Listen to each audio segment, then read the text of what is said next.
Gracias, ¿Cómo Ker. estás? Encantada de acompañarte aquí. Mentirosa. Bueno, pero hay que hacer creer eso. ¿Cómo te sientes? No, chévere, Chévere. relajada. ¿Estás Viendo tu nerviosa? equipo. No, para nada. Viendo tu equipo de producción fabuloso. No vale, en serio, Salud Tino, por que eso. salud, papito. Gracias por No, estar gracias aquí. por la Bienvenido invitación. a Kerwin TV. Gracias por la invitación. Bienvenido a este espacio Randolfo Blanco. Gracias, gracias. ¿Todo bien? Bueno, primero a responderte. Mira, bueno, bienvenido a Kerwin TV, compadre.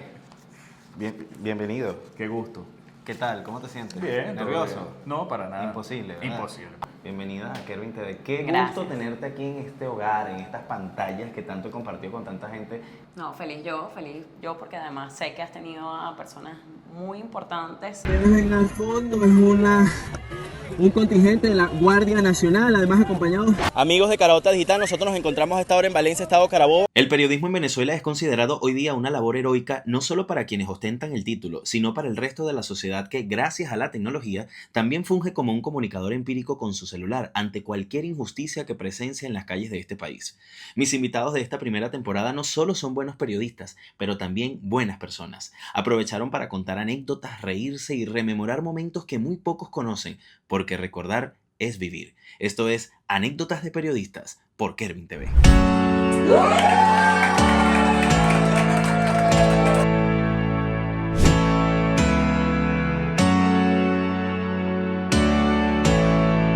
Dios mío, qué calor está haciendo aquí.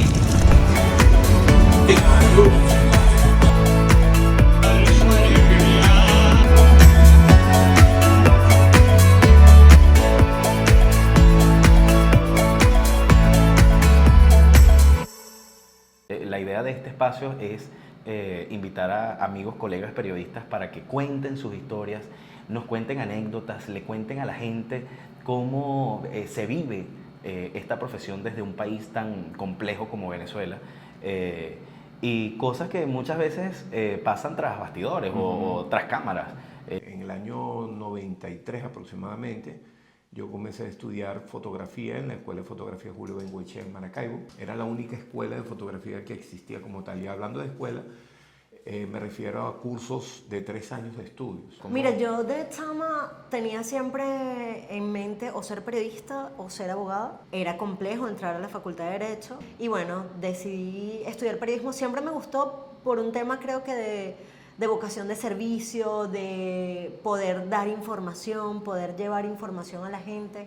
Yo, bueno, por la radio, me encantaba escuchar la radio, me encantaba escuchar las radionovelas que escuchaba mi nana, imagínate tú. ¿Y qué recuerdas de eso? Bueno, no sé, ni me acuerdo, o sea, los personajes, había Sí. algo como un gavilán negro o algo así, Ajá, o sea, sí, habían... sí.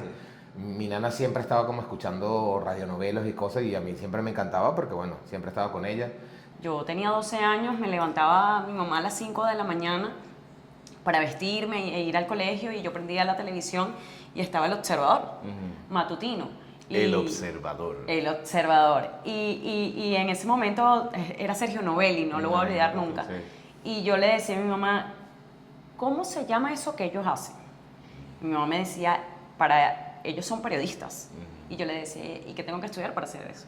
Y ella me dijo, tienes que estudiar periodismo. A mí me gustaba cuando muy chamo, y eso se lo debo por supuesto a mi papá, el deporte, apasionado los clubes de la ciudad, Trotamundo, Magallanes, Eso sí. y eso hace que Carabobo Fútbol Club, y eso hace que indudablemente tú veas, y yo siempre de chamo veía lo que hacían esas personas que estaban ahí narrando, comentando en el terreno de juego, y eso indudablemente fue como ese primer flechazo al corazón que yo decía, pero yo puedo estar ahí. Entro como el primer equipo de fotógrafos del diario La Verdad, pero trabajaba como reportero gráfico. Y siempre tenía esto como que quería, en cierta forma, trabajar en las áreas en el periodismo como tal.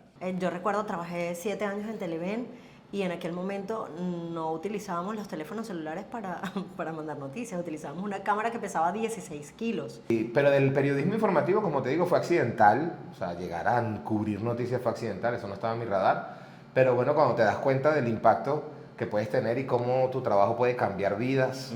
me enteré de que estaban haciendo casting para un canal regional que iban a hacer allá en Maracaibo, pero averiguando eso me escucha el periodista de Venevisión, Gustavo Velasco, y me dice, Randolfo, ¿tú eres periodista? Y yo, sí, claro que soy periodista. ¿Estás inscrito en el Colegio Nacional de Periodistas? Sí, estoy inscrito. Entonces dice, bueno, si quieres me hacen las vacaciones a mí. Yo dije, me voy a equivocar, me equivoco en lo bajito, no en lo alto, porque... Claro. Bueno, y así fue que se me abrieron las puertas de Venevisión. Exigiendo el incremento del pasaje. Randolfo Blanco nos trae el reporte. Adelante, Randolfo, buenas tardes.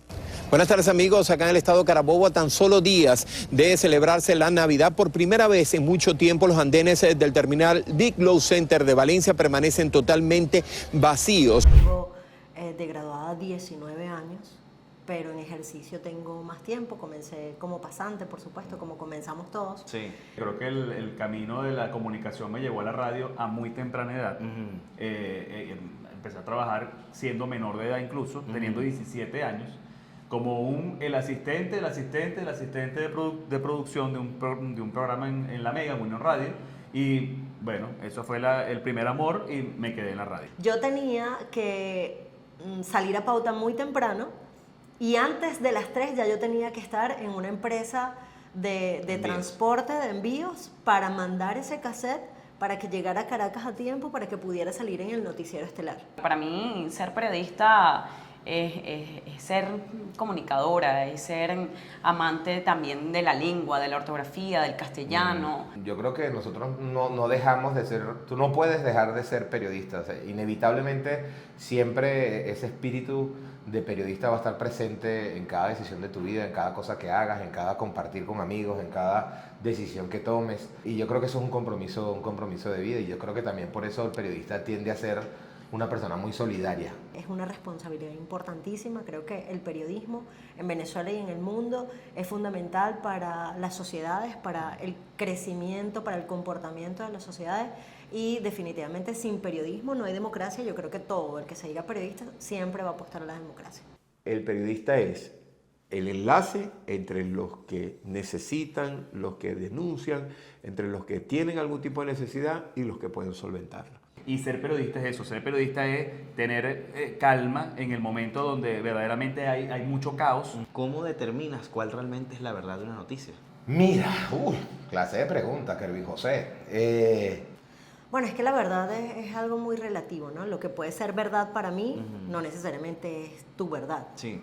Yo creo que tienes que ponerte en los zapatos de cada protagonista, ¿no? De cada protagonista, sí. para saber cuál es la verdad, porque quizás tu verdad puede ser diferente a la mía y está bien.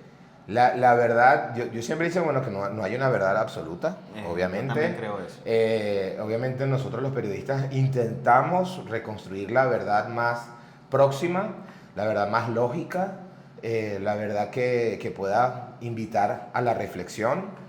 Ojo, usted llega a un sitio donde está llevándose la información en ese momento, se está desenvolviendo un hecho, y usted trata de buscar o de recoger todo para poder llevar un mensaje que tenga, primero, claridad, porque a veces puede ser un suceso que pase algo desafortunado. Porque muchas veces nosotros, a veces, por cosas de la vida, nada más tienes un lado de la historia, por ejemplo. Por eso siempre, y pues en la universidad siempre se recomendaba, y yo creo que todavía lo siguen, o algunos profesores lo siguen solicitando, es que tengas las dos versiones y que sea el espectador, el lector, la persona que te está viendo a través del medio de comunicación, que pues con su criterio, el conocimiento que tenga, plantee esa verdad que él quiere, ¿no? Sí. A veces tienes a los familiares y no tienes los cuerpos policiales. Entonces, la gente siempre dice, no, que el periodista es imparcial, tiene que ser objetivo, tiene que no sé qué. Para mí eso es mentira. No es posible. No es posible que un periodista sea imparcial, sea objetivo. Lo que sí puede ser es veraz, lo que sí puede ser es responsable. Y obviamente no puede ser mentiroso. Yo lo que hago ese es mi estilo como periodista. Sí. Yo siempre dejo quizás alguna interrogante que de parte de usted que está detrás de la radio, detrás del televisor, escuchando o viendo una noticia, que usted interprete, que usted analice un poco más. Yo no voy a servir, como tú dices, a ese periodista que interpreta la noticia, o que te puede dar un análisis, quizás te puede dar un análisis, claro. Pero que usted quizás interprete Correcto. con estas dos cosas que le estoy dando, con estas dos verdades que le estoy dando. Sí. ¿Qué se siente estar tan cerca del poder? Mira, da miedo. Da miedo porque, y más cuando eres tan chiquita, porque el poder te ciega, ¿sabes? El poder te lleva, Sí. si tú no lo sabes canalizar, Sí. el poder te lleva a locuras, bueno, Inimaginable. inimaginable. Fíjate que cuando a mí me dan ese cargo, yo recuerdo que mi mamá, que fue política, mi papá fue político, mi abuelo fue alcalde hace años en un pueblo de Mérida, y mi mamá me sentó y me dijo, yo solo te voy a decir que la política es comida para hoy y hambre para mañana, y que en la política no hay amigos, y que tienes que pisar tierra. Bueno, siempre se dice que el periodismo es el cuarto poder, y es porque es un poder que puede hacer que otros tengan menos poder o tengan más poder también. José Visconti, A José en paz Visconti, descanse. exacto. ¿Te Tenemos una acuerdas? anécdota. Claro, tenemos una gran anécdota. Empezamos Sí, con las anécdotas. sí. Tenemos una gran anécdota con José Visconti en un congreso en Margarita, ¿recuerdas? Cuando nos Sí. fuimos para allá, Sí. todavía éramos estudiantes. Éramos estudiantes, y lo bonito de José Visconti fue que justamente nos estábamos hospedando en el hotel donde habían varios Periodistas. Sí, y eran ponentes además. Sí, ponentes en un congreso de comunicación. ¿Qué nos dijo José Visconti? ¿Tú recuerdas que grabamos un video con él? Grabamos un video con él, y José Visconti estando en este restaurante, que además eran como mesitas muy cercanas, él dijo como que, no, ¿y por qué vamos a comer todos separados? Vamos a unir esta mesa y comemos todos juntos. Así es. Y yo recuerdo y decía, pero José Visconti, que era el referente, que además era el que en ese momento presentaba el noticiero Sí. en Meridiano. Correcto. Yo decía, este hombre que es la imagen prácticamente de Meridiano Televisión, Sí. sentado a Está con comer nosotros. con nosotros, que somos estudiantes Sí, de sí, comunicación sí. social, somos unos chamos Sí, además. sí. Yo creo que llegaríamos a Aragua como a eso de las 9 de la mañana, 3 de la tarde, 4 de la tarde, y nada que nos declaraban, y llovía. Y ese creo que ha sido uno de los plantones más largos que he vivido en mi vida. Y lo peor no es eso, lo peor es que el vocero salió tipo 9 de la noche y nos dice, no, aquí no voy a declarar, vamos a declarar en la encrucijada. Y cuando llegamos a la encrucijada, mi camarógrafo no tenía batería. No, me pasó una vez en una panadería, Kervin. Ajá. Tú sabes que Globovisión tenía muchos noticieros y había uno que era en la tarde, ajá. que era Noticias Globovisión Regiones, creo que era algo así. Y yo voy entrando a la panadería cerca de mi casa y yo estoy pidiendo lo que estoy pidiendo, y en la Y panadería estás en pantalla. la pantalla está puesta Globovisión, una pantalla así gigante. Y yo estoy, claro, el chamo de la panadería sabía quién era yo, iba todo el tiempo para allá, él sabía, ¿no?, que yo era periodista. Pero claro, entonces te pones a imaginar, está esa panadería así de gente, y de repente están, no sé si estaba Juan Elías Fígalo, ¿te acuerdas de Juan Elías? Sí, claro que Y a sí. esta hora vamos al Estado Carabobo. Con Ricardo Grafe, no sé qué. Y ¡guau! Me sueltan, pero ese es material que yo había preparado antes. Claro. Claro, entonces la gente veía la pantalla Y la gente que- me veía, y veía la pantalla y me veía, y yo lo que hice fue pegarme al vidrio a ver las mil hojas, ¿no? y así que no me vieron la cara, pero bueno, o sea, yo no estaba tampoco de ahí diciendo que eso estaba en vivo, ¿no? Claro, Y de hecho, ahí te decía la hora incluso en la que fue grabado el material.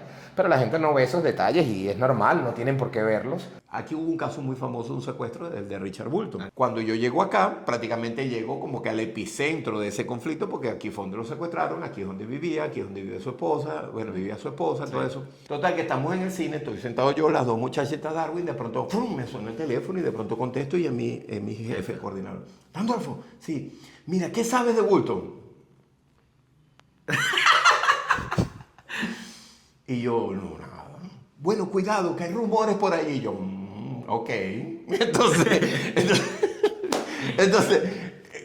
Entonces a lo que vamos, y hay un poco también esa experiencia desde el punto de vista de la comunicación, Sí, y lo sí. riesgoso y lo delicado que es manejar la información. Porque prácticamente esto fue así. Del cine salió un chisme que dio la vuelta a toda Venezuela, porque habilitaron a todos los corresponsales ese fin de semana, porque había rumores de Burton. En pocas palabras, yo soy el culpable de que habilitaran a todos los periodistas en Venezuela, de todos los medios de comunicación, porque yo vine y le estaba echando una broma al colega mío que se pasó de bocón. Niños, no hagan esto en su casa. O periodistas, no hagan esto en su casa.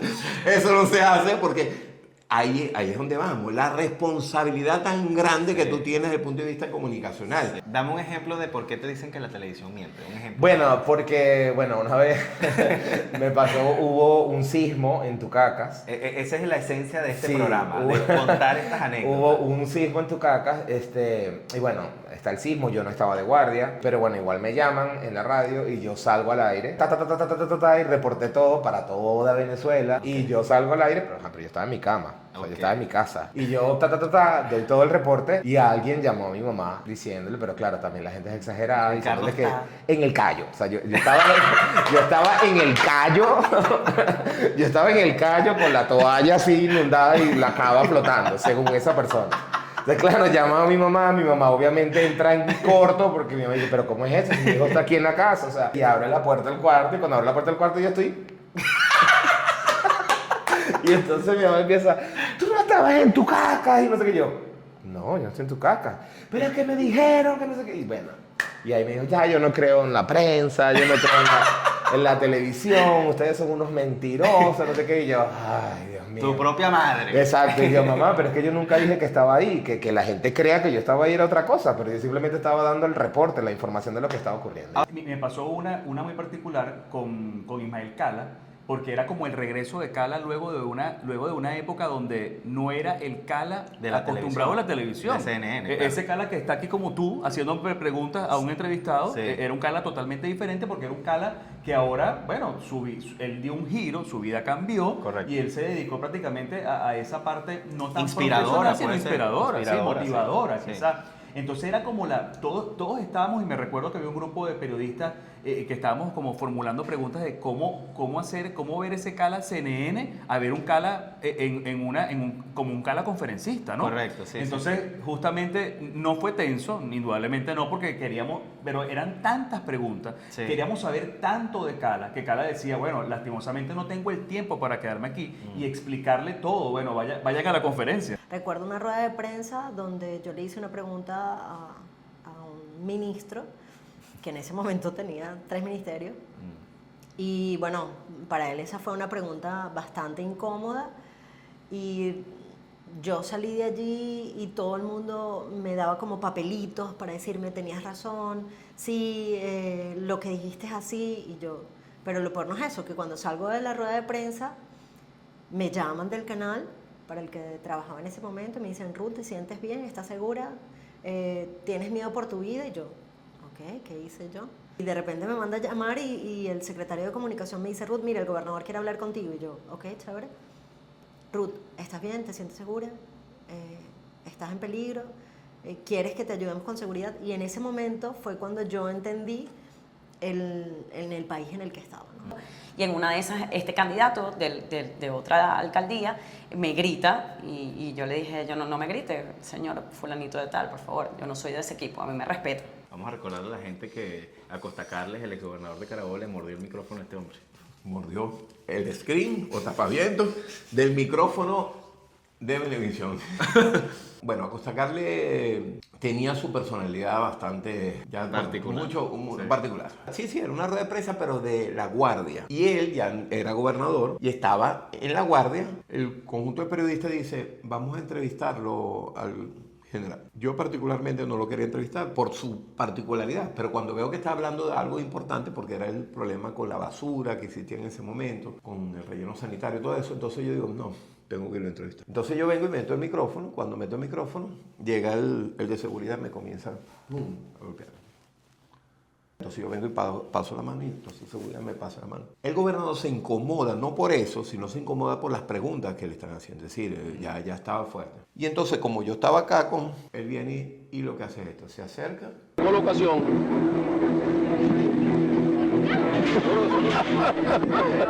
Y yo llegué. Ojo. Para los que nosotros trabajamos acá, muchas personas lo desconocen. Pero ese tapaviento tiene 4.326.262 gérmenes. Bacterias. Y él viene y agarra y le quita el tapaviento. Y yo que no podía creerlo. Él dice algo que dice así. Si me lo metes en la boca te lo muerdo, compadre, olvídate. Yo dije, ok. Me devuelve el zapapié, yo lo coloco y vuelvo a colocar el micrófono. Cuando veo que él se está acercando como para volverlo a pescar. ¿Cómo ha podido construir la avenida? ¿Cuánto tiempo lleva ese trámite? Yo vengo y retiro la mano. Y retirando la mano él viene y dice... ¿Puedo traer para verlo morder? Anda, lo voy a masticar. Yo digo, bueno, gobernador, me va a disculpar, pero yo no voy a seguir entrevistándolo porque no voy a permitir que usted siga con su show. ¿Qué pasa? Te metiste la cuestión del micrófono. Bueno, las imágenes no mienten. Pero bueno, no mienten. Dejen de estar haciendo el show. Pero bueno. Me retiro y de una vez llamo a mi jefe. No hallaba cómo hacer porque prácticamente le acabo de decir al gobernador payaso. El gobernador acaba de morder el micrófono de televisión. ¿Ah? ¿Cómo así? Claro, o sea... ¿Qué mordió el micrófono? ¿Está pariendo? No te entiendo. No te entiendo. ¿Cómo? Que le mordió, le pegó un mordisco al tapaviento. Entonces él me dice, ¿y todo eso está grabado? Sí. Te viene y Bueno, acuérdense que ese entonces no era teléfono, no era... Y usted va inmediatamente a la planta a mandar ese material. Y yo me voy corriendo a pasar el material. En el programa de radio que tenía, esto. Pero es amarillo. Mira, tú sabes que la primera vez que yo entré, cuando yo entré a Globovisión, que yo fui a firmar contrato, recuerdo haber pensado, te lo juro, que pasó por mi cabeza así, en qué pedo me estoy metiendo. Porque antes de firmar contrato llegó una persona y me dice, mira, aquí está tu chaleco antibalas, aquí está tu máscara antigas, aquí están tus botas. Irak. Y yo, exacto, y yo decía, bueno, pero ¿para dónde voy? ¿Para Valencia o para Afganistán? Pero ¿no te parece que es sabroso esa adrenalina? Sí, total. Para uno el periodista total, es sabroso la adrenalina. Total. Yo recuerdo una vez en una protesta bien complicada, ¿no? Me encontré a mi papá en la protesta. Sí. Mira, a mí se me desestabilizó todo. Claro. Porque, bueno, vamos a estar claros, no es lo mismo que tú estés rodeado de mucha gente que incluso no conoces, a que tú veas dentro de la manifestación un familiar tuyo o incluso un amigo tuyo que corre peligro ante la situación. Porque nosotros corremos peligro también, pero bueno... pero además uno está entrenado. Está entrenado y tenemos quizás un poquito de... vamos a decirlo, o sea, a pesar de las circunstancias, el policía va a preferir, entre comillas, dispararle al manifestante y no al periodista. Vamos a estar claros. Claro. Pero cuando vi a mi papá en la manifestación, para morirse. yo no pude seguir y claro. me tuve que salir del grupo, y creo que estabas tú también, estoy casi seguro aquí en Lomas del Este. Un contingente de la Guardia Nacional, además acompañado... Y le dije, o te vas a la casa o yo no puedo seguir trabajando. Necesito que te vayas de aquí. Claro. No me llegó a pasar, pero creo que hubiese hecho exactamente lo mismo. Bueno, con Chávez hubo un caso similar. Yo creo que Acosta Carles se vengó de Chávez. Es decir, se vengó de lo que pasó con Chávez. Y en ese momento Chávez estaba en campaña. Correcto. Y él llega al diario La Verdad, de lo más humilde, tranquilito, sin guardaespaldas, sin nada, y eso llega. Miren, pueden darme una entrevista aquí, la bromía. Y él entró, fue muy bienvenido por los directores de La Verdad. En ese entonces todos ellos eran muy de izquierda, ¿no? Y me llaman a mí a que sea el fotógrafo de la entrevista. Entonces entro en el salón y bueno, yo estoy tomándole fotografías, Me llega el director, me dice, mira, quiero una fotografía donde se vea en contrapicado desde el pie de Chávez hasta arriba. Y yo me tiro al piso y está Chávez así con el pie y sale ese zapatote así gigante, una fotografía premonitoria de dónde íbamos a parar todos nosotros en un futuro. Cuando comienzo y hago las primeras vacaciones en Venevisión, me toca ya como periodista, allá en Maracaibo, era un desfile, no me acuerdo si fue por el 5 de julio, no me acuerdo, una festividad. Pero entonces yo vengo corriendo, agarro el micrófono, brinco de la tarima y caigo así y extiendo el brazo y pum, y lo pongo así justo al lado de Chávez, ¿no? Pero como yo vengo desde allá, brincando y la broma, y si de pronto caigo en la broma, cuando yo pongo el micrófono así, Chávez se puso cuando Maduro le llegó el tipo en la asamblea. Enviamos un saludo especial. Se para, deja de ¿Esto hablar. es un atentado o qué? Deja hablar y se queda mirando y dice... Entonces, claro, es decir, no es fácil que se tenga un carro corriendo.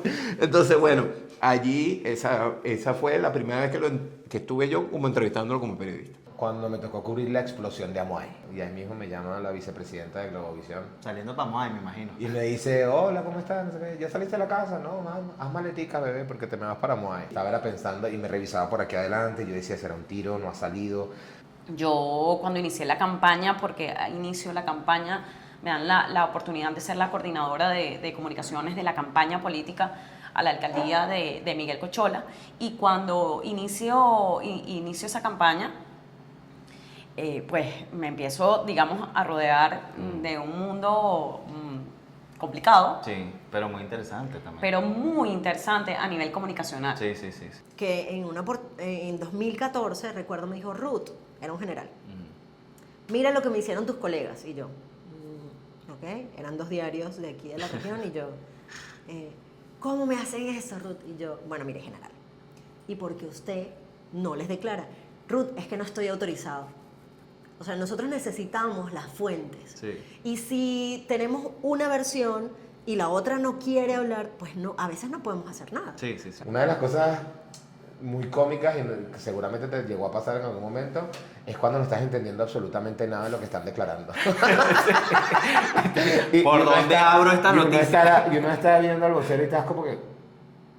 Entonces, nada, sí, en 2 oportunidades me tocó levantar la mano y decirle, hola, señor vocero, increíble su explicación, maravilloso, pero eso en castellano, cuando cubrí el caso de Iván Simonovic, también que los abogados usaban mucha terminología y nada, terminé yo diciendo, mira, pero eso cómo se come, Claro. Palabras más, palabras menos. Pero toda noticia que involucra niños, a mí, niños y personas de la tercera edad, a mí me han afectado de una u otra forma. O el de los niños de la Manguita fue otro caso que en verdad me afectó mucho. Randolfo Blanco nos amplía esta información. Buenas tardes, Randolfo, cuéntanos. Buenas tardes, amigos. Nosotros nos encontramos en el sector de La Manguita de Valencia, en donde en horas de la mañana, aproximadamente a las 7:15, un vehículo Wagoneer que era utilizado como transporte escolar, aparentemente perdió el control, chocó contra un poste y luego se incendió, causando la muerte de 6 personas, 5 de ellos niños de la escuela Dr. Ángel Servino. Sí, he estado en varios momentos de enfrentamiento donde he escuchado los disparos literalmente silbando. Está la gente, los periodistas, todo corriendo, la broma y eso, y de pronto tú escuchas los tiros, pa, pa, pa, y de pronto las maticas, las hojitas de los árboles que tenemos ahí, comienzan a caer. Es decir, que los tiros están pasando a menos de 1 metro de altura de nosotros. Resulta que yo vengo aquí y de pronto cuando comienzo a escuchar los disparos, comienzo a correr en bajada. Pero adicionalmente, para evitar que me pegaran un tiro en la cabeza, yo bajo la cabeza, entonces imagínense, correr en bajada con un chaleco antibalas y con la cabeza hacia abajo. Me fui, pero me arrastré por completo ahí en el puente de la Cabrera, se me rompió el reloj, el chaleco se rompió, toda vaina, los pantalones, toda broma, porque me fui de boca porque estaban disparando con fusiles. Sí. La abuelita se quiebra y tal y eso, y yo boté lágrimas y el asistente también botó lágrimas y entonces el camarógrafo nos ve y dice, pero bueno, ¿y ustedes qué? Entonces, pero bueno, era eso, pues. Sí. Y entonces el camarógrafo dice, ahora sí, pues la abuelita dice, yo le arrojé esa lata al chino y la broma y ustedes se ponen a llorar. ¿Qué pregunta no debe hacer un periodista? Wow. Una pregunta quizás que lo ponga incómodo. Pero a veces los periodistas estamos para incomodar. Para incomodar, exactamente. Pero quizás una pregunta que tú sepas que pueda traer cola para incomodar un poco al entrevistado, ¿no? Uno siempre lo trata de hacer con todo el respeto del mundo. Quizás tú puedes hacer una pregunta para no generar incomodidad, aunque como tú dices, uno está para incomodar. Sí. Pero es complicado. A veces hay preguntas que yo he tenido preguntas y digo, no, mejor no. Ahora sí vamos, el peor miedo profesional que has tenido. Es obviamente ser detenido. Ser detenido. Los señalamientos y la persecución hacia los periodistas no es nueva. Dentro del mismo cuerpo de seguridad había quien te avisaba y te decía, hey, pendiente porque y te están poniendo el ojo ya. Exacto. Esa es otra cosa que también a veces la gente dice, bueno, sabes, tienen al periodista como el héroe. Sí, pero es que al héroe lo lloran 2 o 3 meses. Sí. Y bueno, yo lo primero que hago es encomendarme a Dios y a la Virgen del Valle. Dios, siempre le pido que me guíe, que todos mis pasos pues sean guiados por Dios, y si lo hago es porque Dios así lo quiso. Y si en algún momento representas riesgo para alguien o haces una pregunta incómoda, siempre vas a estar, ¿sabes?, en el ojo del huracán, como quien dice. O sea, no nos vean como enemigos, sino vean como un elemento que les va a permitir hacer contraloría y ver cómo están funcionando las cosas en el país. Es decir, si tú ves que los periodistas están publicando denuncias vinculadas con cualquier centro de salud en Venezuela, pues bueno, no veas al periodista como un enemigo. Utiliza eso y comienza a ver qué está pasando en ese centro de salud o por qué las cosas no están funcionando. Tenemos más de 400 medios que han sido cerrados en Venezuela. Tenemos periodistas, trabajadores de la prensa detenidos. Entonces, mantener a un gremio con la emoción, con las ganas en alto, no es para nada fácil en Venezuela. No es para nada fácil en Venezuela. ¿Se puede ser periodista y político a la vez? No, de que se puede, pero quien me conoce sabe que que Ruth Lara Castillo, de hecho, para mí el tema incluso de ser periodistas políticos, enfocados en la fuente. Enfocados en la fuente es súper complejo porque... De que se puede, se puede. Ahora, que se deba, creo que no. Cuando tú trabajas para un cargo público, difícilmente tú vas a poder ponerte en contra de esa persona, ¿no? Porque una línea partidista te sacaría automáticamente de tu compromiso y de tu rol como periodista. Mira, para ser un buen periodista, tú en principio tienes que ser una buena persona. Y si tú eres una buena persona, tú sabes que hay cosas que no puedes hacer porque sencillamente no son coherentes. Correcto. En muchas cosas el periodista y el político son antítesis. No funcionan. No. Los que quieren ser candidatos a alcaldías, no se metan a hacer periodismo. No se metan a hacer periodismo. Si quieres ser alcalde, bueno, déjate de creerte comunicador social. Mira Malayo. Mira Trimardito. Entender. ¿Cuál es el ambiente que se vive en una rueda de prensa? Cuéntaselo a la gente. Mira, yo creo que es muy divertido. Sí. Es muy divertido. Obviamente sí, implica mucho esfuerzo, agota física y mentalmente estar tanto tiempo.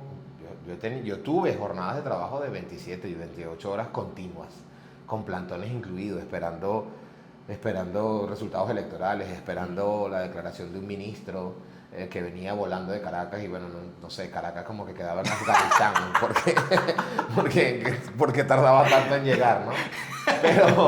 Pero mira, se la pasa muy bien. Yo tengo historias de comiendo en las escaleras de un Palacio de Justicia, compartiendo un pollo asado entre todos.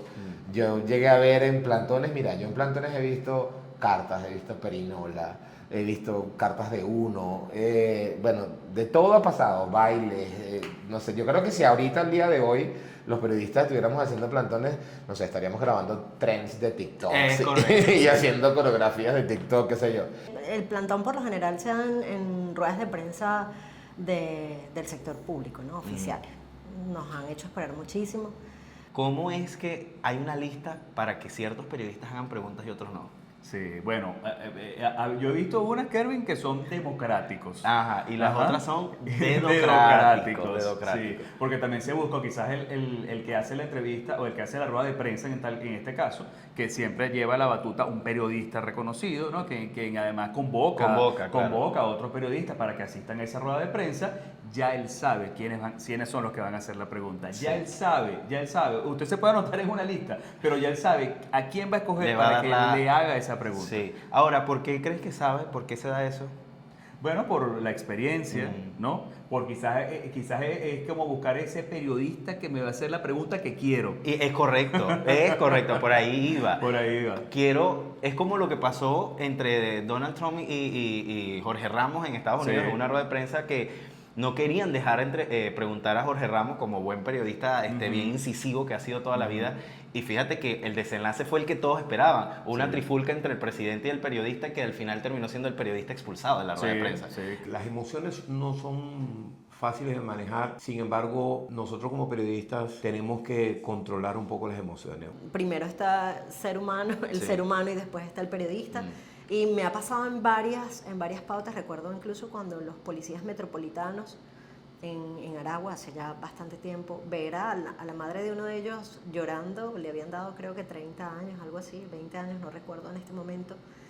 Pero verla a ella llorando y cómo se sentía y estaba desgarrada, pues no solo me pasó a mí, tuve que meterme en una habitación, lloré y después salí. Y no pasó nada. Es como los médicos viven diariamente con la muerte, rondando. Sí. Y si se dejan llevar por eso, prácticamente no van a poder cumplir con sus funciones. Nosotros como periodistas también tenemos, dependiendo de la fuente ámbito, ¿no? donde Claro, sí. nosotros estemos cubriendo, vamos a tener la muerte también rondando y no podemos dejarnos llevar por esas emociones. Horrible, porque yo lo entrevistaba y yo quería llorar. Yo quería llorar porque es inevitable no conectarte con ese lado humano y saber que tú como periodista no debes llorar. No es que no puedas, no debes llorar. Pero no, después me monté en el carro y...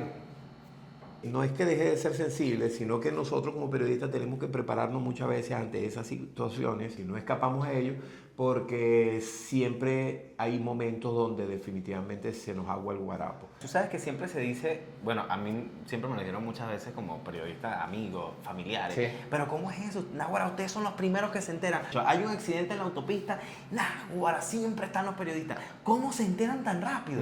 ¿Tú puedes dar esa respuesta?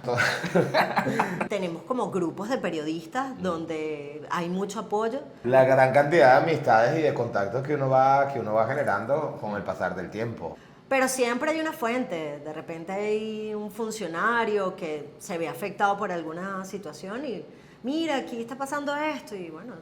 Esto es una carrera de relaciones públicas. Al final del día siempre queremos es apoyar y yo creo que incluso esas fuentes lo que buscan no es que nosotros denunciemos o que vayamos en contra de alguien, sino que se solvente una situación. O sea, la idea es que a través de la información que nosotros podamos dar se generen soluciones. Sí.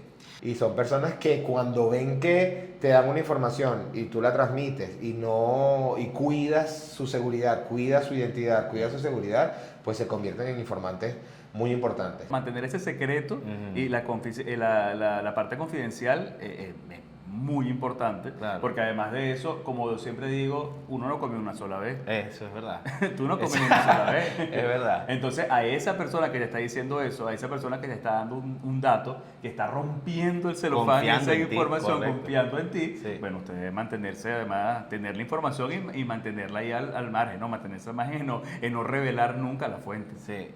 Y realmente no se revela la fuente. Ah, sí, al final se revela la fuente. ¿Después de cuántos años? Lo que no quiere decir que sepamos los resultados electorales, por favor, ¿no? Porque no sé si te pasa, pero Claro. cada vez que hay unas elecciones, Sí. ¿cómo va la cosa? ¿Cómo va la- ¿Quién cree que va a quién ganar? ganar? Sí, ¿Cuánto sí. va la...? No estamos detrás de la baranda. Exactamente, Estamos delante de la exactamente. baranda. ¿Por qué seguir en Venezuela? Yo siempre tuve algo claro. Era que si yo me iba a ir de Venezuela, yo tenía que abandonar mi sueño.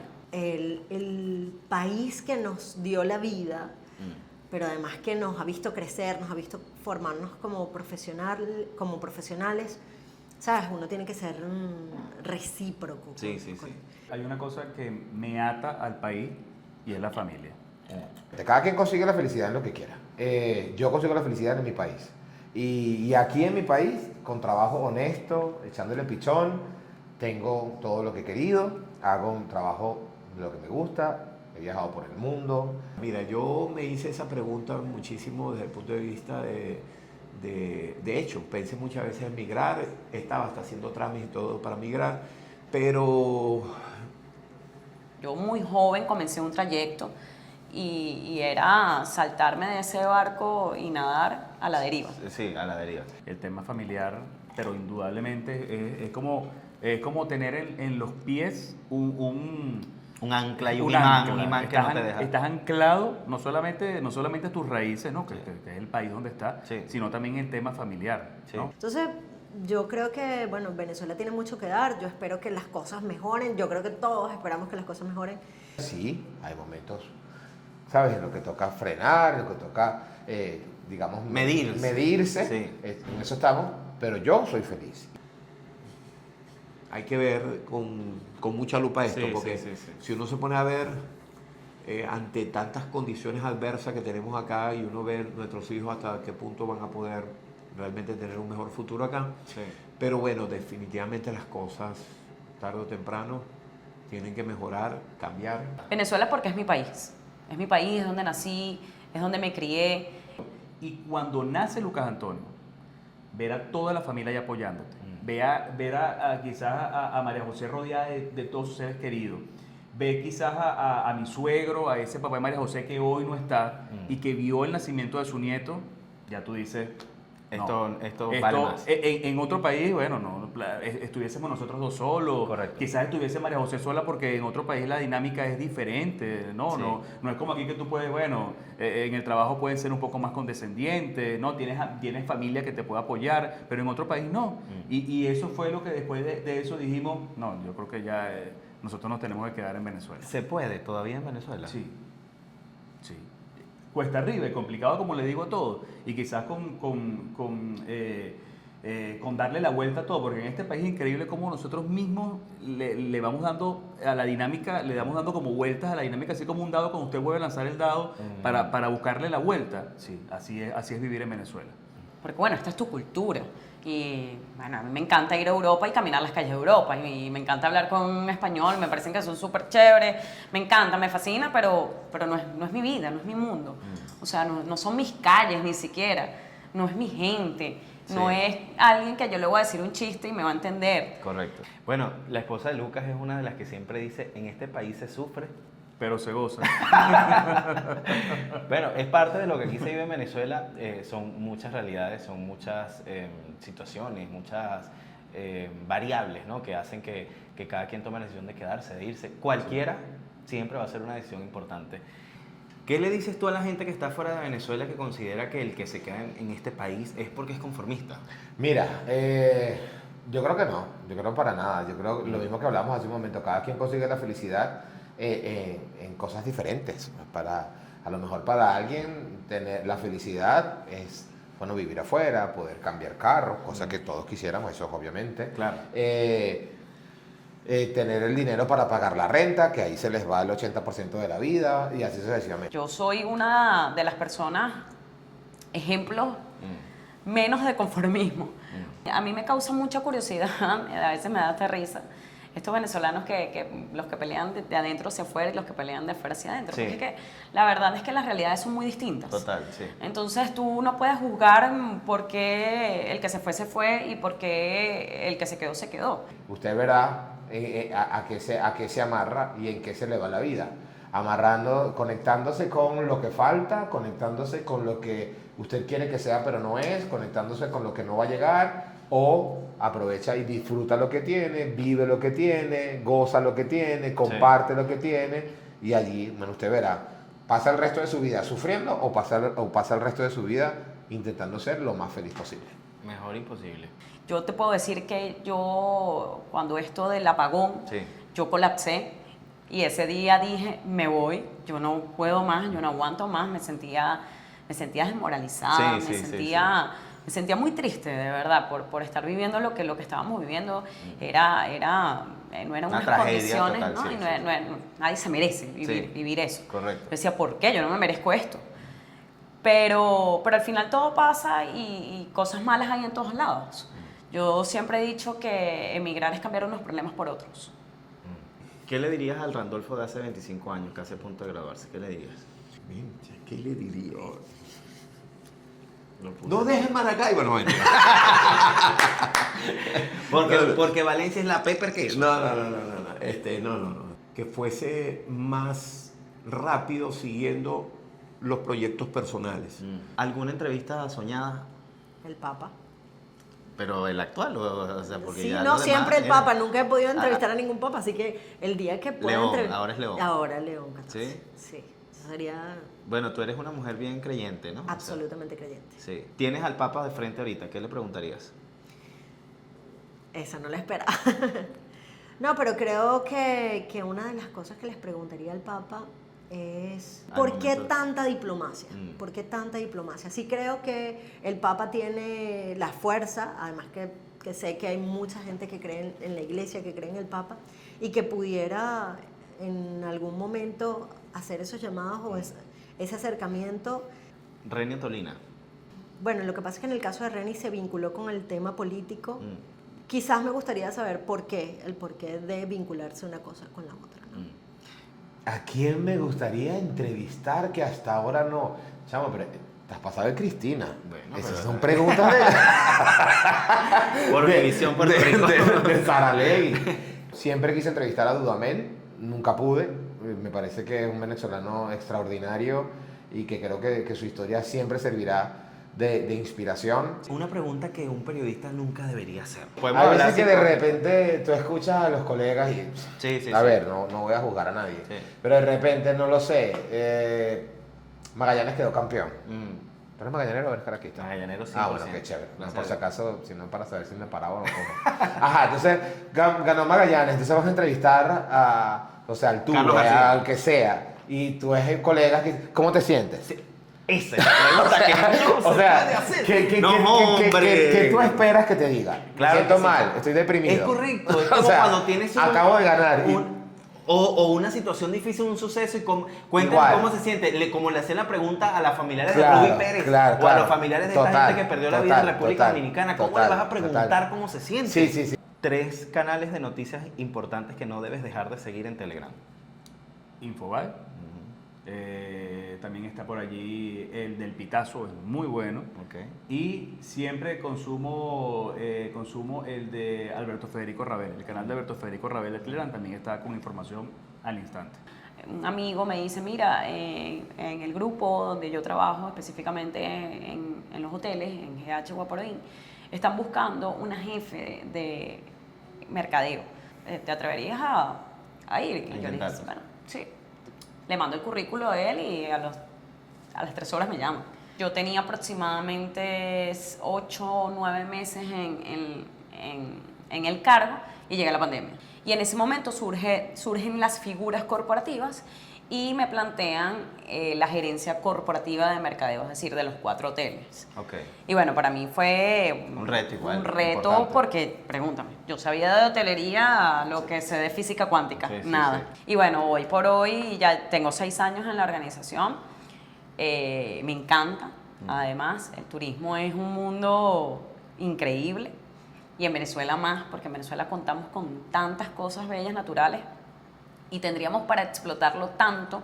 ¿Qué le dices a los que quieren ser periodistas? Mira, que si nosotros teníamos que estudiar, ustedes tienen que estudiar 3 veces más. Si quieren realmente ser un periodista, y ahí es donde van las nuevas generaciones, los que quieren ser periodistas, estudien periodismo.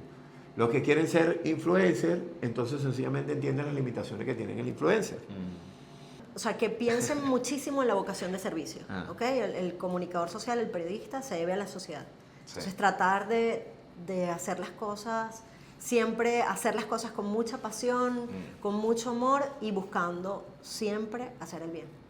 Que lo intente, que lo haga, que es una carrera maravillosa, que tiene muchas cosas por hacer. Todavía Venezuela necesita buenos periodistas. No crean que los que están allí, que son de trayectoria, no, Venezuela necesita buenos periodistas y deben prepararse para eso. Yo sé que hay una generación de relevo que indudablemente va a lograr muchas cosas increíbles. La columna vertebral del periodismo es el servicio hacia los demás. Y por ende, desviarse de cualquier tipo de este fin fundamental, ya no estás haciendo periodismo. Yo soy abogado, pero yo soy muy bueno hablando en un micrófono y nada, y yo tengo conocimiento al respecto, por lo tanto yo voy a hacer periodismo. No eres periodista, eres un abogado. Que eres muy bueno hablando, que te destaca, bueno, te felicito, pero no eres periodista. Cuando tú no haces lo que te gusta, se te nota. Sí, correcto. Se nota que no te gusta. Se nota. Entonces, lo primero es que te guste. Y lo segundo es, yo creo muchísimo en la formación, en la educación, educarse. Lo importante es saber si realmente quieren ser periodistas o quieren ser youtubers o quieren ser tiktokers. Sí. Yo salía al aire, yo iba todos los días a La Pauta, a la calle, a cubrir una noticia y yo sabía que en todas las noches a mí me veía toda Venezuela a través de Globovisión. O que todas las noches Venezuela entera me escuchaba a través de Unión Radio. Pero un periodista tiene que saber expresarse, tiene que saber escribir, tiene que saber de ortografía, por ejemplo. Recuerdo que en una oportunidad uno me dijo, mira, yo estoy estudiando periodismo porque yo quiero ser chef. Y yo, chef. Y yo, ¿qué tiene que ver el periodismo con ser? No, es que quiero tener un programa de televisión. Y yo, esto no es, esto no es.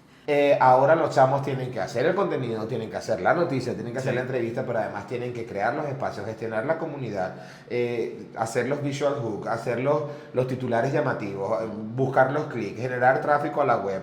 Y todo eso con la esperanza de que en algún momento eso sea monetizable. Entonces dígame usted, ¿quién la tiene más difícil? Sí. ¿Lo tuve yo No, en mi época? yo creo que ¿O no. ahora los chamos El que de tienen ahora, que y hacer? que además que tienes que ser un periodista integral. Exactamente, hacerlo Porque de todo. Editas, grabas, pospones, etcétera. Además, O sea, manejas, eres exacto, tu chofer. total, Antes tenías. total. Tu dilo productor tú, dilo tiene que- tú. sí, es verdad. Antes tenías un chofer, Un un asistente. camarógrafo, el asistente y el periodista. Eran Exactamente. 4 y mandaba el periodista en el Es grupo. verdad, es una realidad. Yo pienso que las universidades van a tener que rediseñar El pensum. su pensum porque, bueno, ya está esto, Sí, ya, sí, ya- sí. ya están los podcasts, ya está YouTube. Tenemos aquí un bol, una dinámica. Vas a sacar 3 papelitos. Persecución, rueda de prensa, estudios. Vida, rueda de prensa, declaración. Ah, está fácil. Ministro. Ministro. Éxito, primicia. Primicia, ministro, inundaciones. Tienes que hacer una noticia con estas 3 palabras. ¿Estamos listos? Yo voy a hacer el ancla.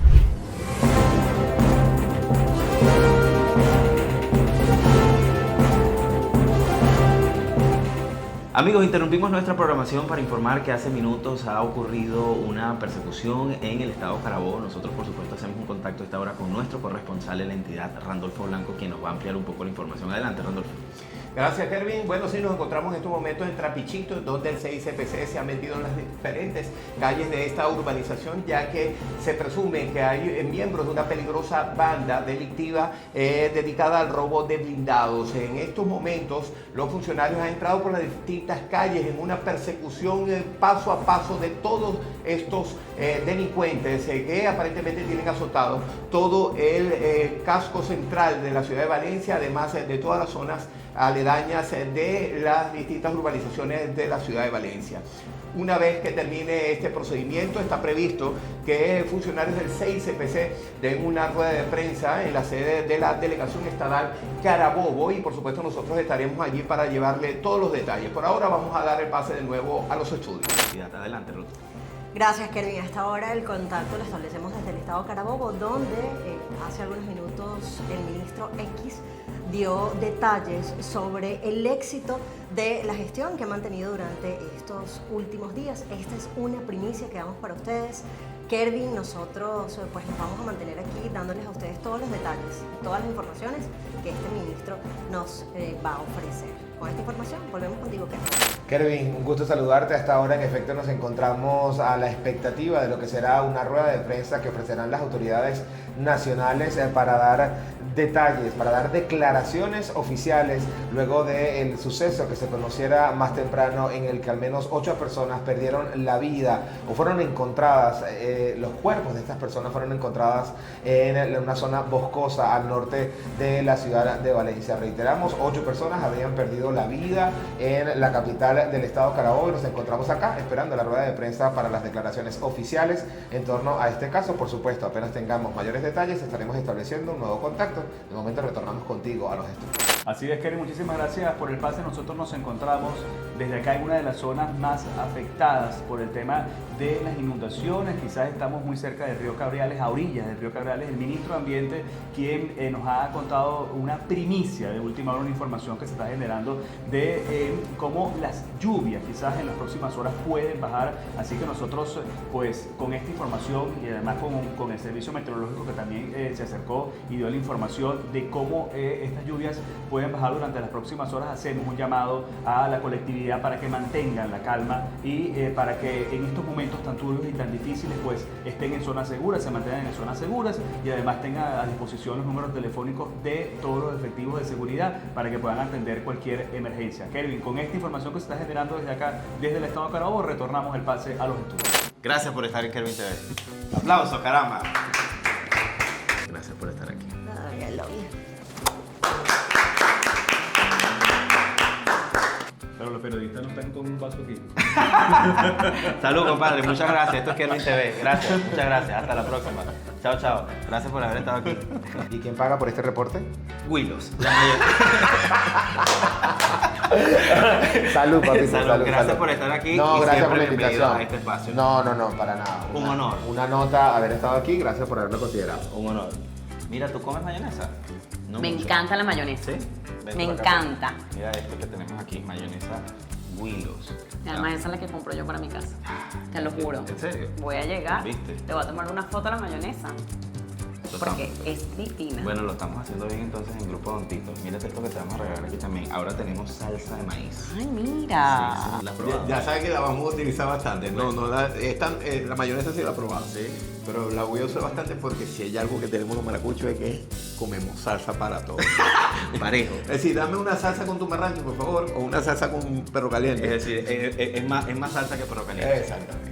Vete, producción, mira lo que tenemos aquí. Salsa de A ver. maíz de Pero esta Willows. es la mía que me llevo, ¿no? La que venga. Ah, bueno, Productor. vamos a darle que él se va a llevar. ¿Qué te parece? Este espacio es patrocinado por Grupo Don Tito. Espero que te la lleves a tu casa para que la pruebes A ver. con tu chamo, con Lucas Antonio y con María Lucas, José. Lucas es fan de la salsa de maíz. Sí, Pero fan. ¿pero a ti te gusta también? Sí, vale. Bueno, ¿Cómo no? Me la voy a llevar. Gracias, Willow, por regalarme esta oportunidad, pero sobre todo gracias, Willow, por seguir creyendo en Venezuela, por seguir reinventándose, por seguir ofreciendo productos de calidad, de producción nacional para el público venezolano que merece este tipo de productos. ¿Ya lo has probado? Claro. ¿Qué te parece? Rico. Bueno, Con eso, el casabito. eso es parte de la... Le pueden dar otro. En Carabobo, Ruth Lara Castillo. Televen. Los periodistas somos pieza fundamental en cualquier sociedad. Somos el intermediario entre el problema y la solución. Perseguimos la justicia a través de la verdad. Nos envalentonamos en público, pero lloramos a solas. Vivir en Venezuela siendo periodista es sacrificar un sueño para preservar la paz. Es olvidarnos de lo que siempre quisimos ser para preferir la libertad. A pesar de ello, muchos siguen de pie, a veces tambaleando, pero siempre de pie. Esto es Kervin TV. Hasta la próxima. En todo el territorio nacional, así como las campañas de descrédito que se han generado contra distintos colegas en Carabobo y en otros estados del país, como es el caso específico del estado de Aragua. Y este espacio llega a ustedes gracias a Grupo Don Tito, alimentamos tu vida. Hostal Nova Colonial, te esperamos en Choroní. Asado Célica, desde 1982 en Guacara. Ivy Prim Venezuela, impulsamos tu marca.